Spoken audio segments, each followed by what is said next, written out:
Hello and welcome to the 49th edition of Trends Talks. As we know that we have been running these sessions during the pandemic, wherein we have been roping in people from different walks of life to either talk on a subject or motivate us during these tough times. So, in this endeavor, we have roped in Polomi Pandit today, and she's the founder of Crafting Lives, a psychologist, family counselor, pregnancy and childbirth consultant, trainer, clinical hypnotherapist, and she's a professional and a birth worker. She works extensively with families, couples, and new parents. And her aim is to eradicate the stigma of mental health care and promote a lot of awareness in the subject. As we know, mental health has been a very neglected subject in this country, and we need a lot of more professionals and volunteers coming and joining us. So, just to enlighten us on this subject, we have Polomi Pandit, and the floor is yours. Thank you so much. So, without wasting a minute, I'm going to start with the topic. So, talking about mental health care during pregnancy is important, after childbirth is also very important. Now, before we start, actually, mental health care, as you very rightly said, is really it's not understood very well, and people don't realize where we need to apply this understanding on how we need to behave with people who are feeling whatever they are feeling and going through. So mental health care is something which needs a lot of focus. Today's topic is one of the things from the big spectrum of mental health care, which is childbirth. That is after childbirth, the postpartum period. So let's first understand what is mental health, what is mental health illness. Okay. Simply put, mental health is something which helps us manage our day-to-day life in a very balanced manner, wherein our relationships are good, we have productivity, we are doing fine at a professional and personal level, and we are able to cope up with any challenges. So that is a good mental health, long and short of it. Mental illness is something which is, the way we have physical illness, we have mental illness, which is when our thoughts are affected, our behaviors are affected, our feelings are affected, and those factors stop us from attaining what we wish to attain. Okay, and coping with day-to-day life stressors and difficulties become difficult. Now, the intensity of mental illness and everything is very different. Some of it is, feeling low, feeling sad, on and off is something very routine. Then there are illnesses or cases wherein you may need a lot of help, maybe few months will go in therapy. In certain cases, medication may be required, wherein psychiatric help steps in, And sometimes there are certain conditions, mental health conditions, with which people have to live and cope for the rest of their lives. So that way there is a broad spectrum. And we accordingly we have people like that, we know, but people don't openly talk about it, and we sometimes don't know how things function because our education system doesn't include knowledge about mental health as much as it includes about physical health. So let's proceed further and understand this more. Causes of mental health issues, why this happens. Biological differences, the study is still on, but certain people have different brain structures and brain chemicals, and that leads to mental health issues. Biochemicals, when I'm talking about biochemicals, they may not have different brain structures, but there could be a difference in chemicals which affect their brains, and therefore it affects their behaviors, their thoughts, and it affects their day-to-day life. Hormones is something which is so undermined. People don't realize. People just make jokes about PMS and so on and so forth, but it is so much more beyond that. Hormones is something which really affects our mental health. Genetic predisposition. So genetically, if there are people above us, our ancestors or anyone who've had certain mental health issues, we are likely to have similar mental health issues also. And of course, situations trigger mental health issues. Now, situations, people say that, oh, if there is a death, people will feel upset, or if there is some sort of a loss, or if there is some sort of a pandemic like we had in a pandemic, that's when it affects. It sure does. But other than that, regular routine life situations also affect mental health issues. So this is a stress scale which is very global, Holmes and Rahe stress scale. And it talks about these factors. There are more than 10. I'm talking about the top 10 factors which affect a person a lot. Okay. Pregnancy is one of the top 10 factors. Postpartum area per se is not well researched, but it's clubbed in with it. It's counted with pregnancy and childcare and everything. If you like, you can check the life change index. It's available on Google for free. And there are scores that you can give. So you can administer it yourself, start giving scores to everything based on whatever you feel. And accordingly, based on that score, you will get a conclusion and understand what state of health are you in mentally. Okay. So this is one stress scale which will tell you that these are the areas, these are the situations which trigger mental health in a person, mental health issues in a person. Now, how many of us know about the fourth trimester? For pregnancy, we talk about, the first 3 trimesters, eat this, eat that, do this, do that, blah, blah, blah, take care, pamper, blah, blah, so many things. But what we don't understand is that once childbirth happens, once the mother gives birth to a baby, she enters the fourth trimester. Fourth trimester is the postpartum period, which is just brushed off as childcare. That babies are supposed to be you looked after, and postpartum is a phase where the mother is just being and enjoying with the baby and so on and so forth. No, it is so much more than that. It is something which is much longer than the third trimester, to be very honest. Now, there are myths about fourth trimester. That is postpartum. That is after the mother gives birth to the child. That it is a good break for moms. She was working so hard with pregnancy. Now it's a good break. No, sorry. Postpartum is not a break. Simple things like mom sleeps when the baby sleeps. No, that doesn't happen. She may want to go eat. She may want to finish some other work. There are so many factors, and she may not get sleep if she wants to sleep. I mean, it's possible, right? So mom sleeps when the baby sleeps, so she's resting, she's well rested. All these things are also very general layperson conversation, but that is not true. It does not happen just within 6 to 8 weeks. Yes, the stitches or certain physical recovery per se can start to, things will become better. The stitches are these days dissolvable and they heal fast and everything is fine.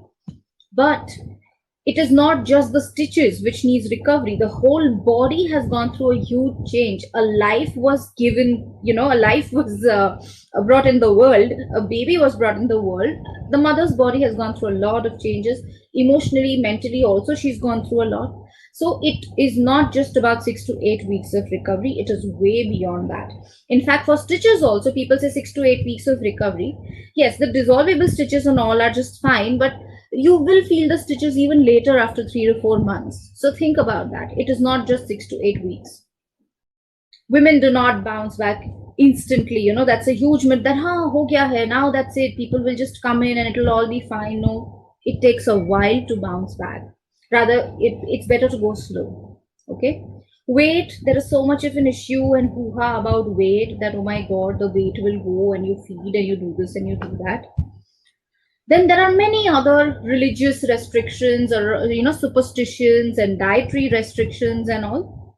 Best is about all of this, speak to a professional about what to eat, what not to eat. Family to family, religious ideas and superstitious shift. So there are so many misconceptions revolving around that. Facts that we all must know about postpartum. It can be really lonely. It's very, very exhausting. Parents are doing trial and error most of the times. Mothers especially experience a change in appetite because of feeding, because of all the changes that are happening to her. Changes in the relationship, the couple relationship, the dynamics shift completely. There are so many doubts, there are so many questions, and so much of confusion. Am I doing it right? Is my baby fine? All these things just keep on making circles in your mind. Body feels different to the mother. It's just very different. The whole thing of the 3 trimesters and now the baby is out, it just feels very different. Sleep is an issue. Okay, so there are many people who say that, yeah, it's okay, you just pump and just give the bottle to the baby and all of that, but you're so connected with the child, you won't be able to sleep if your child is up and crying. It's not possible. It won't be possible as a mother and even as a father. Oh, what's happening to the baby, as a parent. So these are facts. These are facts about postpartum, which the ones who have gone through know, but still people don't share somehow. Okay. Statistics. These are so important to understand. 1 in 7 women experience depression during pregnancy. And by postpartum mental health, I'm not just talking about depression alone. I'm talking about other issues also. Like there is postpartum psychosis, there is postpartum, compulsion, OCDs, so many things. This study, this particular first line is about the study they did for postpartum depression. That is one area. 70 to 80% new parents have postpartum blues or baby blues. Now, understand, baby blues are different. Baby blues are these, low mood swings or a little bit of, feeling dull or feeling worried. And that happens for the first 2 weeks, usually.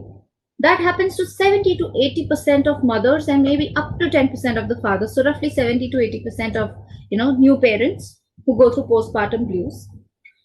If after a month a person feels all those feelings, is not feeling completely, is feeling very anxious, very worried, anger, or, there's a lot of crying, even if it happens after a month, is when we have to start and understand and analyze that if it is getting into the postpartum depression category. Global average of postpartum psychosis is, like you can see, 0.89 to 2.6 per thousand births. It just looks small, but no, it is not small. Quite a few people are going through that. Globally, 100 to 150 per thousand births, experience postpartum depression. This is a global phenomenon again. As per the Indian studies, there haven't been too many, to be very honest, but some of them have studied, and around 22% women experience mental health issue after giving childbirth in India. So now the northern region is approximately, say, 21, southern region is 23. So it's just a roundup of 22. They have gone zone wise and area wise. So roughly 22% women in India experience it. And yes, a pandemic, in case of COVID, we come into a category, myself included, we are COVID parents. We have COVID babies, lockdown parents, lockdown babies. There are so many memes doing the round. So these parents are at a higher risk of postpartum mental health issue. Okay, because already pandemic causes a lot of mental health issues because of whatever happens, plus having child at that time adds on to it. But that's a silver lining, that at least you have a child to look at and smile. Risk factors causing postpartum mental health issues in new mothers in India. This study is based on India. Financial difficulties, of course, domestic violence, marital conflict. If the relationship between partners isn't good, it is surely going to affect the mother. Now, studies haven't happened with the fathers per se in India. Well, as per my knowledge, I haven't come across any study. I hope there are more studies like that, but from what I know, definitely not.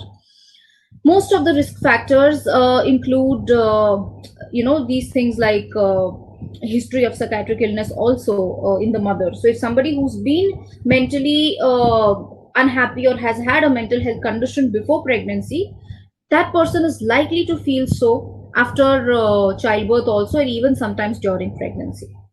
And things other than that, female feticide rates, which is why gender discrimination, gender identification during pregnancy is banned in the country. Female feticide is so high, birth of the baby girl is not welcomed by many people, and that can also cause a lot of stress and a lot of problems with the mother's mental health. And excuse me. And obviously, if the baby is not fine, if the baby is ill, or if there is any other issue with the husband, or if there is any other stressful life event which is happening simultaneously, it just does affect the mother. Now, other global factors which affects mothers and fathers both would include, of course, unplanned pregnancy. So sometimes unplanned pregnancy, people just decide to keep the baby, but later when the baby is born, reality hits them. And they're like, oh my God, what has just happened? I wasn't ready for this. Now I have a whole, I have a baby, and, I really need to focus and I really don't know what to do. So that happens during unplanned pregnancy. Long labor or undesirable birth experience. Sometimes mothers are looking for a specific kind of birth. They want a vaginal birth, or they want a water birth, or things like that. Or sometimes they want a C-section and they don't get it the way they want it. Sometimes you have to go for an emergency C-section, or sometimes People want a surgery, but doctors say, your baby is down, you can just push and, get done with it. So when both experiences not as desired, it can really affect a person. Poor handling during the hospital stay. That does happen, not all hospitals, of course, but some hospitals, sometimes people don't handle the parents and the newborn that well at, just an experience. So it can happen to some people, and they may not like it, and as a result of it, they will be affected, obviously. Difficulties with breastfeeding. All right, this is one area which people don't talk about and don't understand. People think, baby ho gaya hai, mother will go and feed, it is okay, chalta hai. No, breastfeeding, the mother has to learn. It is natural, it is instinctive and all of that, but you're new to it, the baby is new to it. So yes, it is also one of the factors. Lack of support from other family members. If God forbid the mother passes away, the father is likely to feel very burdened. And if the baby is born with certain congenital issues, or if at all the baby has health issues after birth, sometimes the NICU episodes, that is NICU episodes, or babies have jaundice, or if there is any, God forbid, respiratory issues with the baby, all of that adds to a lot of stress. How can we help our near and dear ones? That is where we talk about, what can be done, what do we do from our side as family members, as friends, as support system. Okay.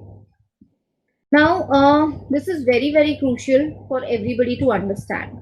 We go see the baby now, not anymore. We just see the pictures because of the pandemic. But otherwise, people go meet, or if you're talking or doing any kind of video call or any of that, we are sort of meeting the parents either virtually or either in person.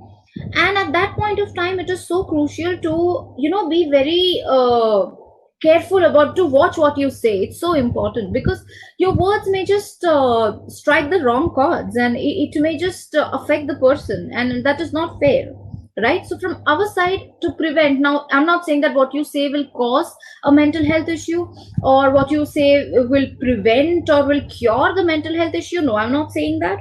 I'm just saying that we just need to be a little bit, just careful and speak carefully. So these things, that what not to say, your child is too cranky. I mean, babies cry, all the babies cry. Why do you have to say that? Typically people have this habit of saying, हमने तो हमारे time में कितना कुछ किया, हमारे जमाने में तो 4-4 5-5 बच्चे सब संभाल लेते थे. Okay. Is the baby getting enough milk? Now a mother may have some issues with breastfeeding, and she's already feeling guilty that, am I providing enough? Is this okay? Is my baby full? She has so many concerns. The father is worried, is the child getting enough? But if you point things out like that, कि अरे हो रहा है ना ठीक से, is the child fine? Is the child being fed? Just give formula, just give the bottle. All these things can add to a lot of anxiety, a lot of stress, a lot of fear, a lot of mom guilt, and that is not fair. Even body shaming the new mother. I don't know why. I mean, celebrities and all of them, even they put on weight and they shed weight. Okay, they are doing it for the sake of their entertainment industry. They have to look a certain way. So even their pictures that they post for, there are 10 people who are there to dress them up. There are professional photographers who are clicking their pictures. So when they actually come out, or when they actually post for pictures and actually share all those details, they are done with all these things. Okay, that doesn't happen to people who are not in the entertainment industry, because that is not our focus, that is not our work. So in that case, it is not mandatory for the mother to look fabulous all the time. It's not possible. You tie a bun and you're just taking care of the child. The mother may have not slept properly, she may be so exhausted. Same with the father, he may be burping the baby, he may be with the mother helping her. So in that case, passing such comments, body shaming and all that is not helpful. Things like even people pass comments on the father. It could be as simple as, now she's not going to focus on you, or now you're all alone, or telling the mother that, always remember husband is like the first child, and things like that, which people say out of good intentions, but it just can come across in a very negative light. So try and avoid saying these things, and instead try to show more support verbally also, since we can't do anything physically as of now. But just compliment the baby, compliment the mother, appreciate what she's doing, ask her if she genuinely needs help, otherwise stay away. and just appreciate whatever she's doing. You're doing a good job, and hope you're fine, hope your health is fine. His listening to all these things will make a person feel good. And if you want to genuinely help the person, we need to come across as somebody who's approachable. If we throw these attack words, at them, they are not going to come and ask for help. So in that case, if you really want to be available to a person, please try and be approachable. Okay. Certain things category wise to the senior members of the family. It is so important. Please understand, every 5, every 10 years, times change. With the childcare industry, with the mother care industry, things change. And certainly, if there is a gap of 20 years or 25 years, things are going to be so different. So, for example, when I was a child, so my generation, who are people who are in late 20s, 30s right now, we were given a vaccine, the DTP vaccine, one vaccine on the thigh. Okay, one vaccine. On the other hand, now my child, my son, when we went for the vaccine, 2 were given. It was DTP, but it was divided into 2, and one was given on one thigh, the other was given on the other thigh. Now, when I came out, my mom said, "Oh, I didn't know 2 thighs. दोनों पे कैसे दे दिया? This is what they do now." I said, "Yeah, this is what they do. It seems, this is how the dosage is divided." So certain things will be the same, but certain things. This is just one example of vaccine. There are so many other things, from clothes to food to whatnot. But times have changed a lot. All right. Kindly refrain from criticizing and advising. If you are asked for an advice, please give, but don't expect them to follow it कि पूछा ही क्यों अगर हमने बोला था, और आपने पूछा हमने बताया, and then you're not listening to me. It's their choice. They are the new parents. It's their choice. Okay. Kindly refrain from criticizing. Arey, you're not doing this right. Arey, who ties the langot in this way? Who makes the child wear like that? Who massages the baby like that? People are saying this out of concern, but it can put a lot of pressure on the parents. It can really hamper their confidence. They are also learning. It is new for them. They love the child just the way you love the child, but just try to be a little nice. Give the mother ample of rest. Rest is so crucial. She will be any which ways exhausted with the baby, because no matter what, she has to feed the baby, or the baby is going to come clinging to the mother, because that's the only person the baby is familiar with and knows. Okay, because the baby was inside the mom after all. So since conception, the baby is so attached to the mom, it's going to be very natural for the baby to go to the mother. So the mother needs rest and needs to be free from other work. And of course, encourage the father to play an active role. Now, in the traditional setup, yes, most of the times it is like the husband is the breadwinner and the wife is the homemaker. That was a traditional setup. These days, both of them, they are dual income families where both of them are working. If the mother's on a break or whatever it is, some involvement from the father is expected. Even when you go to schools, even when you go for any healthcare checkups, it's not just ortho wale kaam anymore. It is also about a man being involved with his wife. So please encourage the father also to play a role, and it will help him and the child bond better. So for bonding purpose, at least, if nothing else, please encourage the father to be involved. How can dads support the new moms? Sometimes I feel very bad for the new fathers. They feel very left out and they don't know how exactly to help their wife, how exactly to support the child, and how exactly to go about things. Do these small things, learn to change the diaper, learn to burp the baby, serve the mother water or food while she's feeding. Breastfeeding moms will understand this. It can be really, your appetite changes a lot. So when you're breastfeeding, you are likely to feel very hungry. Okay, so fathers, help her at that time. See to it that when the baby is asleep, you just clear up the bed, do small things here and there. I would say if you can manage a good amount of household work also with that, if there are no helpers, it will be great. Avoid pointing out tasks to her that, you have to give him a bath or give her a bath, or you have to comb hair, or you have to do this, do that. Let the mother be. It's okay. You're supporting her, you're helping her. Avoid passing any negative comments on her body, because she will look at herself the way you look at her. She's at a very vulnerable stage right now. So avoid passing any comments like that. It may really hurt her. It may really hamper your relationship. And approach her, or rather let her approach you as far as possible, because physically body may recover for sex after 6 to 8 weeks, but it's important to also be emotionally ready for sex. Sometimes moms who are lactating, who are exclusively breastfeeding, they have very low libido, okay, and that's again hormonal, and they may not feel like having sex at that time. So this dynamic is also something that we must be aware of, and support her for her decisions, her ideas, her choices, whatever she wants to do. How do I respond to someone when someone is suicidal? This is very, very crucial. Yes, moms can get suicidal. Some of them, when the case is quite severe in nature, it is a possibility where mothers can get suicidal, and it is a very, very scary place for family members to be in. And we therefore need to be very, very vigilant. So if at all somebody has called you and said that, I want to kill myself, I want to kill the baby or something like that, and I don't think I can do this or any of that, try to reach the person and keep them engaged in a conversation and reach the person ASAP, or contact somebody who can reach the person ASAP.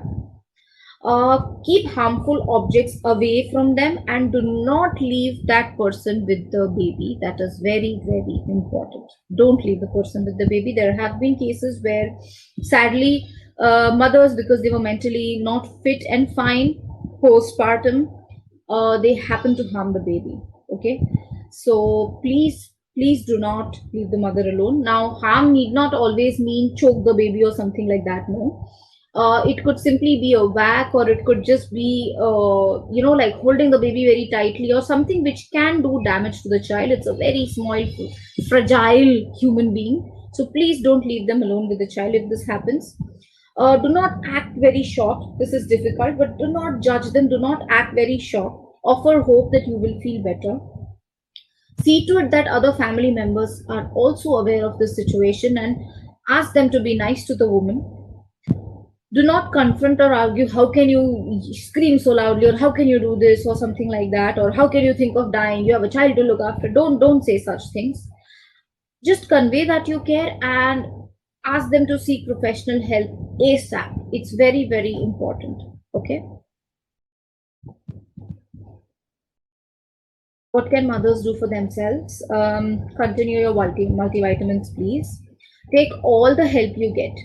Women feel that nobody's going to take care of my child the way I do. Yeah, we all feel that many a times. But additional help with things, don't feel shy in asking for help. If somebody is saying, can I do something? Yes, do something. Make them do things. It's okay. It's perfectly fine.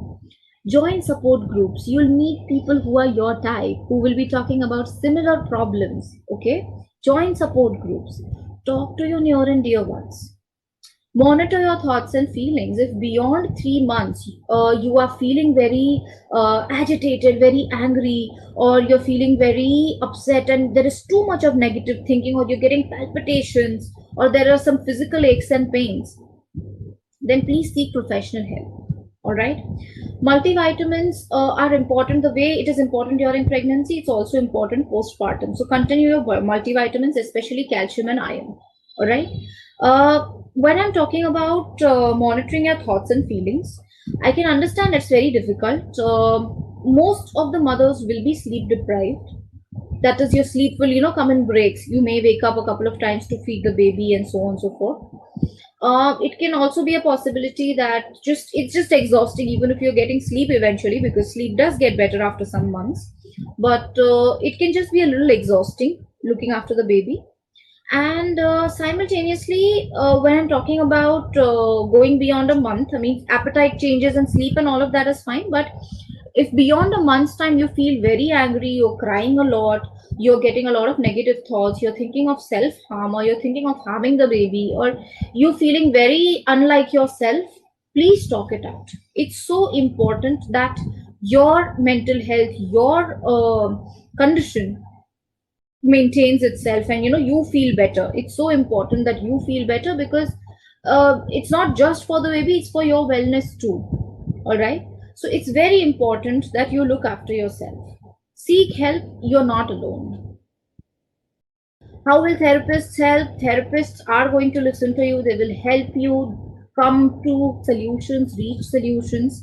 They will help you weigh pros and cons. They will help you generate insights, okay? Help you with skill building also. And at the same time, overall, you will feel better. It will not be a one day's job that suddenly you just called and one day therapist spoke to you for 30 minutes, 40 minutes, and you're sorted. No, it will take some time depending on the severity of the condition. In certain cases, therapy may not just be sufficient. You may also need psychiatric help, that is, psychiatric medications, based on whatever your lifestyle is. If you're feeding the baby, whatever your conditions are, you will be accordingly given medication if need be. Not everybody goes there, but it's on you to stop yourself from getting that stressed or that upset, and by working on yourself and seeking help at the right time. Because sometimes people feel all the feelings and people are not fine. They are aware that they are not fine. Family members are aware that they are not fine. Things which could have been sorted sooner drags for many months, and then psychiatric help is the only answer at that point of time, and then people hesitate. So it's very tricky. So please seek help at the earliest. And reminders, you're not alone. Please, it's okay if you're feeling tired, lazy, don't want to do things once in a while. You want to sleep a little more. All of us feel this way. It's perfectly fine. Don't be so harsh on yourself. You are wonderful. You are amazing. And remember, you are the most important person in the world for your baby. Okay. I don't want to undermine fathers here, but most of this happens to mothers. But fathers are also key role players in a child's life, and they may also go through these things at different levels. Seek help is all I can say. And remember, it's completely fine with whatever you're feeling. It is okay to not be okay. Thank you so much. I hope there was something that you received from here. Encourage your near and dear ones also to seek help, and you also keep a tab and seek help if need be. Thanks a lot. So thank you, Palami. It was very beautifully explained, and it was in a way complete as well. So going further, we can talk about how these kind of traumas are affecting people these days, especially during the pandemic. So what do you feel about it? Because you just mentioned that 1 out of 7 mothers actually go through severe depression during these times. So how does one come out of it? So with depression, it needs diagnosis. You can only conclude if, after more than a month, if these symptoms persist, like, withdrawal or lots of crying, or, many other symptoms amongst, to name a few. Seeking help is one answer. For self, what moms can do is, if they find time to journal their thoughts, if they get to speak to their near and dear ones on and off, and to engage in a balanced diet, stay hydrated, try to maintain their health in the maximum possible manner. All right. So what were some of the challenges that you personally faced when you're addressing this? So do you have any case in mind that you want? I would say I'm still facing. My baby is 9 months old. Just before this talk, okay, it was 2:30. He's done with his lunch. He's playing. I'm like, fine, he's playing. I will go. I will start. And he's trying to stand now. He's 9 months, right? And he trips and falls. Nothing major happened. He just got hurt, but he cried a lot and he was just wanting to cling to me. That is a challenge before work, that, oh my God, now what do I do? Now, because he's 9 months old, I'm like prepared. It's okay, fine. I know I had this happen maybe when he was 3 months old. 3-month-old babies don't move that much, but if there was something like this happened, I would have panicked a lot, because you're new to all of this. So my challenge was, when he was much younger, the first month was, I would get very worried for everything that he would cry. If he'll cry because he's hungry, if he'll cry because, he's feeling hot, he doesn't want to be tied. So the first 15 days, I'm like, oh my God, what's happening? Oh my God, what's happening? Thankfully, my mother was there and she said, if you panic so much, how are you going to help the baby? And I'm like, what am I thinking? What am I thinking? I need to really, check what I'm doing. And eventually it's settled. It does get better with time. But yeah, it's constantly challenging. The challenges keep shifting with time and age of the child. Right. There's also one more thing about vaccination of mothers during these times. So what are some of the precautions and Okay. how are things To evolving? be very honest, it's best to speak to your gynac and a lactation consultant because there isn't enough study and enough research done for lactating moms when it comes to taking COVID vaccine. Pregnant moms and all also is a little bit because it can travel through the placenta and reach the baby. Okay, so unless you took the vaccine and you had discovered you're pregnant, then it's fine. But if you're pregnant or if you're lactating right now, that is you're breastfeeding right now, please speak to your gynac and then take this decision because it's a very subjective choice. It's a very, very subjective choice. I can't say take certain precautions or not because it will be tricky. It's a very subjective choice.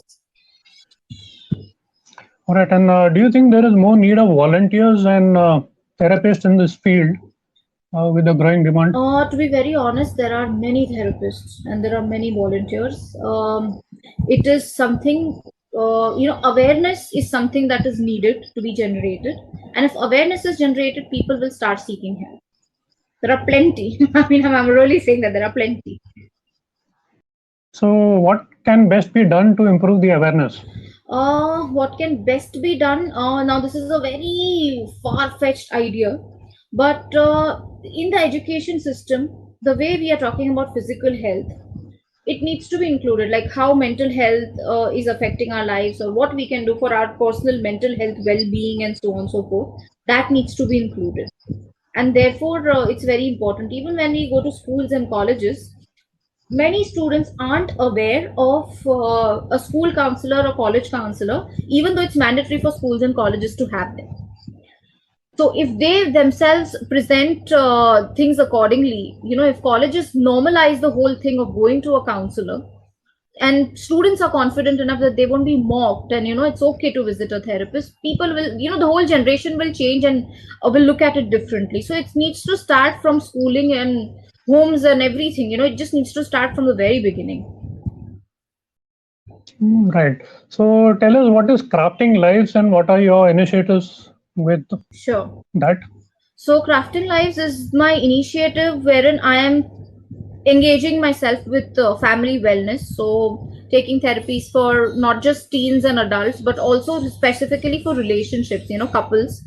And along with that, with couples comes planning children and babies and so on and so forth. So that, and then postpartum. Postpartum is gaining a lot of, it's becoming famous now because people are saying that acha PPD hota hai, there is depression and there is this and that. So people are understanding the requirement, especially because it's a pandemic right now. So they are coming out in the open. But all of this, right from a couple's relationship till postpartum, is something that Crafting Life is engaging in. Also, self-help workshops. A lot of it is not lined up because currently I'm on a maternity break. Like I'm just doing I'm slowly coming out of it, and doing certain small things here and there, half an hour, 1 hour, and stuff like that. But that's the whole focus. And as soon as I get more grip on it, my team and I will be focusing on more small self-help workshops for people, for teenagers, for couples, for families, for moms especially, and hopefully do a lot of awareness campaigns also in the future. Right. You also mentioned about support groups. What are the kind of avenues there? Support groups. So I already have a small support group on WhatsApp for moms. Okay.